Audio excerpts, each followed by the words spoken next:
Good afternoon.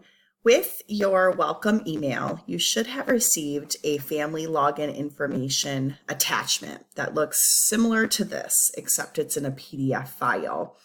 This explains your login information for two accounts. The first row is your Buzz or your online platform. This is where your student is doing their schooling every day. And then the second row is the Uplift Academy email address that your student should be using. It is a Gmail, although the end does not say @Gmail.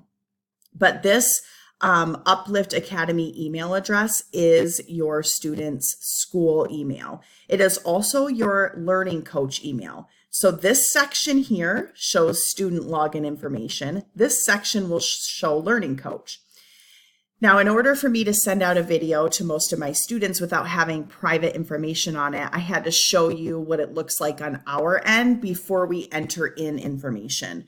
But what you should see on your end is your student's username and your student's password for both the Buzz and for the Uplift. And then here in this section is your username and password for Buzz or Uplift. We're noticing that we have a few families yet who are not using their school email, and that does need to be corrected today. In order to get your email working, you simply go to gmail.com. You click sign in. You do not want to create an account. An account has already been created for you. Once you sign in, you'll be prompted to change your password. Please make this a password that you know and can use.